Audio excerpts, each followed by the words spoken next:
Hello दोस्तों, आपका स्वागत है अपने YouTube channel epic study centre में। तो आइए आज एक टॉपिक पे बात करते हैं जो कि है वाइट मिल्क। जो पेटा के द्वारा क्लेम किया गया है कि अमूल ब्रांड का जो दूध है वो जानवर के अत्याचार करके निकालते हैं। तो आइए इसका क्या कहना है देखते हैं। सबसे पहले जानते हैं वाइट रिवॉल्यूशन होता क्या है। तो आज़ादी के पहले हम लोग मिल्क पर आत्मनिर्भर नहीं थे। और उसके बाद जब 1970 में जब वर्गीज कुरियन ने वाइट रिवॉल्यूशन छेड़ा तो उस समय से हम लोग दूध पर आत्मनिर्भर बन गए। इसलिए वर्गीज कुरियन को इंडिया मिल्कमैन बोला जाता है। इसका डेथ 9 सितंबर 2012 को हुआ था, जो कि हाल ही में हुआ है। तो आइए पेटा के द्वारा क्या बोला गया है पूरी जानकारी लेते हैं। सबसे पहले देख लीजिए इंडिया का मैप, जो कि कौन सा स्टेट कितना दूध पर प्रोडक्शन करता है। सबसे पहले टॉप पर देखिए तो यूपी है, उसके बाद राजस्थान है, उसके बाद मध्य प्रदेश, आंध्र प्रदेश, गुजरात, पंजाब, महाराष्ट्र, हरियाणा, बिहार। ये 2018 का डेटा के अनुसार है। जो टॉप करता है यूपी। अब पेटा होता क्या है। पेटा एक यूएसए का एनजीओ है। इसका फाउंडेशन 22 मार्च 1980 को रॉकविल मैरीलैंड के द्वारा किया गया था। इसका हेडक्वार्टर यूएसए में है, जो कि एनिमल के ट्रीटमेंट के बारे में बोलता है। People for the ethical treatment of animal. इसका मतलब हुआ कि एनिमल पर कोई अत्याचार तो नहीं कर रहा है। इसका रेगुलेशन पेटा के द्वारा किया जाता है। और कुछ दिन पहले ही पेटा का ब्रांड एम्बेसडर जॉन इब्राहिम को बनाया गया था। देखिए पेटा इंडिया ने क्या कहा। पेटा इंडिया ने भारत को क्या कहा। दरअसल अमेरिकी एक राइट है जो बोला अंतर्राष्ट्रीय बाजार में हो रहे बदलाव के मद्देनज़र अमूल इंडिया के मैनेजिंग डायरेक्टर आर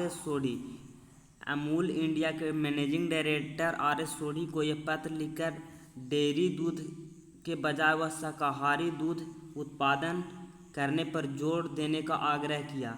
अब यह बात आता है कि शाकाहारी दूध कैसे निकलता है या कैसे बनाया जाता है और शाकाहारी दूध होता क्या है। तो सबसे पहले जानते हैं शाकाहारी दूध होता क्या है।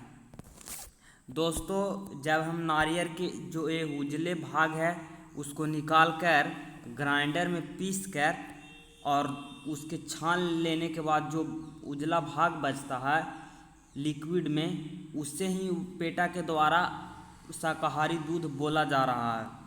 इस तरीक़ा से बादाम के छिलके को निकाल कर उसको ग्राइंडर में पीस कर और छान कर निकालने पर जो लिक्विड पार्ट बचता है उसे ही पेटा द्वारा बोला जा रहा है कि ये शाकाहारी दूध है। देखिए ये अलग अलग प्रकार के शाकाहारी दूध के बारे में बताया है पेटा के द्वारा। सबसे पहले कोकोनट मिल्क द्वारा बताया है, आलमंड के द्वारा बताया है, सोया मिल्क के द्वारा बताया है और राइस के भी द्वारा बताया है, जो कि कॉमन है, जो हम लोग घर में यूज़ करते हैं। राइस को भिगो दीजिए और उसके बाद ग्राइंडर में पीस दीजिए और छान दीजिए। एक कोई लॉजिक हुआ।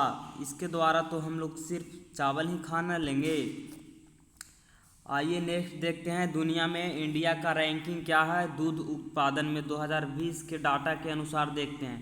सबसे पहले देखिए इंडिया टॉप पर है, उसके बाद सेकेंड पर है यूएसए, थर्ड पर है पाकिस्तान, फोर्थ पर है चाइना। इस तरीक़ा से ब्राज़ील, जर्मनी, रसिया, न्यूजीलैंड, इस तरीक़ा से दूध उत्पादन में हमारे देश का रैंकिंग आता है वर्ल्ड में। देखिए डेयरी फ्री मिल्क, इसका कहने का मतलब जो जानवर के द्वारा नहीं निकाला जाता है वो डेयरी फ्री मिल्क होता है। जैसे कोकोनट में देखिए 0.5 ग्राम प्रोटीन होता है, 4.5 ग्राम फैट होता है। इस तरीक़ा से सोयाबीन का 7.8 ग्राम प्रोटीन होता है, 3.9 ग्राम फैट होता है। सबका अलग अलग न्यूट्रिशन है।